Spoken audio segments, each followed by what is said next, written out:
40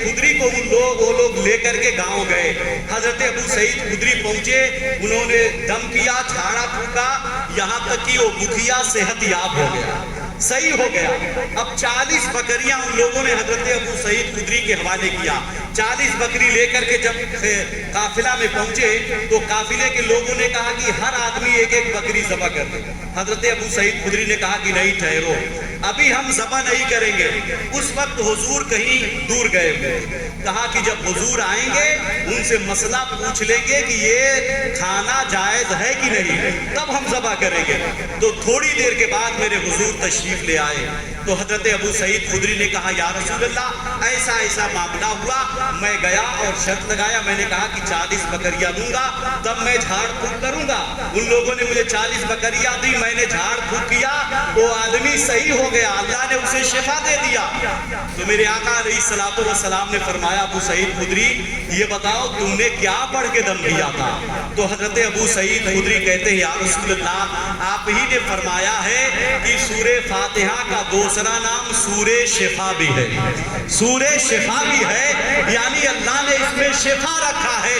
یا رسول اللہ ہم نے سورہ فاتحہ یعنی الحمدللہ شریف پڑھ کر کے دم کر دیا, اللہ تعالیٰ نے اسے شفا دیا. میرے نبی فرماتے ہیں ابو سعید خدری جائز ہے, اب بکریوں کو ذبح کرو اور اس میں میرا حصہ بھی نکال کر کے رکھ دو. اللہ اکبر, یہ ہے قرآن. آج ہم پریشان ہیں, ہمیں یقین ہونا چاہیے اللہ کے اس کلام پر اگر سچے دل سے پڑھ کر کے کسی مریض پہ دم کر دیا جائے سورہ فاتحہ تو انشاءاللہ وہ مریض شفا پا جائے.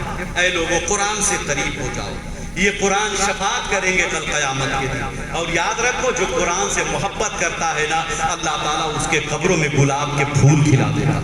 آپ کو نہیں معلوم قبر کھودتے کھودتے ایک شخص کی قبر کھل گئی, اس کی قبر سے خوشبو آنے لگی, گلاب کھلے ہوئے تھے. لوگوں نے پتا کیا کہ چلو پتا کیا جائے یہ کس کی قبر تھی, کون نیک بندہ تھا. تو اس کی بیوہ سے ملاقات ہو گئی. لوگوں نے اس کی بیوہ سے پوچھا یہ بتاؤ تمہارے شوہر کے اعمال کیسے تھے, کیا تمہارا شوہر بڑا نیک تھا, ولی تھا؟ تو اس عورت نے کہا کہ میرا شوہر کوئی پڑھا لکھا نہیں تھا, جاہل آدمی تھا, لیکن وہ فجر کی نماز پڑھنے جب مسجد میں جاتا اور لوگوں کو دیکھتا کہ قرآن مجید لوگ کھول کر کے بیٹھے ہیں قرآن پڑھ رہے ہیں تو پھر وہ روتا اور روتے ہوئے مسجد سے گھر آتا اور الماری سے قرآن عظیم کو نکالتا, اس کو چومتا, آنکھوں سے لگاتا, سینے سے لگاتا, سر پہ رکھتا اور صبح صبح قرآن عظیم کو کھول کر کے بیٹھ جاتا اور قرآن عظیم کے سطروں پہ آیتوں پہ انگلیاں پھیرتا اور رو کے کہتا میرے مالک مجھے پتا نہیں کہ یہ کیا لکھا ہے, افسوس کہ میں قرآن پڑھ نہ سکا, لیکن مولا جو بھی لکھا ہے وہ سچ لکھا ہے, جو بھی لکھا ہے وہ حق لکھا ہے. مولا یہ تیرا فرمان ہے, جو بھی لکھا ہے سچ لکھا ہے. وہ بیوہ کہتی اس کی یہی معمول تھی, روزانہ قرآن عظیم کھول کر کے کہتا مولا یہ تیرا فرمان حق ہے, یہ تیرا فرمان حق ہے. تو اللہ رب العزت کو اس کی ادا اتنی پسند آ گئی کہ اس کی قبر میں جنت کی کھڑکیاں, اس کی قبر سے خوشبو آنے لگے. اے لوگوں اللہ توفیق دے تو صبح صبح اٹھ کر کے نہیں زیادہ تو 1-2 صفحہ ہی قرآن عظیم پڑھ کر کے ایک عمل بنا لے قرآن شریف پڑھنے کا. میں نہیں کہتا 1 پارہ 2 پارہ پڑھے, 4 ہی آیت پڑھ لے, 10 ہی آیت پڑھ لے, ایک معمول بنا لے تو انشاءاللہ ہماری دنیا بھی کامیاب ہوگی اور آخرت بھی کامیاب ہوگی. میں بہت بدائی دیتا ہوں ہم اپنے قاری عبدالقادر صاحب کو جنہوں نے بہت اچھے طریقے سے قرآن عظیم کو سنایا. حضرات قرآن عظیم یاد کرنا کوئی معمولی کام نہیں. ہم لوگ پیچھے کھڑے رہتے ہیں, ہم لوگ آرام سے سوتے رہتے ہیں اور تراویح پڑھتے رہتے ہیں, لیکن یہاں مصلی پہ کھڑا ہو کر کے 30 پارہ پڑھانا یہ کوئی معمولی کام نہیں. 30 پارہ اپنے ذہن و دماغ میں رکھنا یہ کوئی آسان کام نہیں ہے. اللہ جس پہ فضل کرتا ہے وہی حافظ قرآن, ورنہ ہمیں اور آپ کو دے دیا جائے کہ ہمیں دے دیا جائے 2-4 حرف یاد کر کے سنانے کے لیے تو میں کہتا ہوں مہینوں لگ جائے, نہیں یاد ہو پائے. تو یہ بہت خوش نصیبی ہے کہ اللہ تعالیٰ کسی کو قرآن عظیم کا حافظ بنا دے، کسی کو عالم دین بنا دے، کسی کو قاری قرآن بنا دے۔ سعید بھائی بہت خوش نصیب ہے کہ ان کا بیٹا حافظ قرآن ہوا۔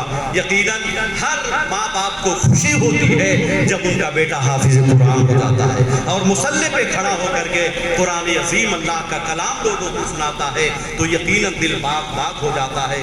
ہمیں بھی چاہیے، سب کو بھی چاہیے اپنے اپنے بچوں کو اللہ کے کلام کی تعلیم ضرور دے، حافظ قرآن بنائے، دین کی تعلیم دے۔ اللہ تعالی ہم سب کو قرآن کے فیضان سے مالا مال فرمائے۔ استغفر اللہ ربی من کل ذنب واتوب الیہ، لا الہ الا اللہ محمد رسول اللہ صلی اللہ تعالی علیہ وسلم۔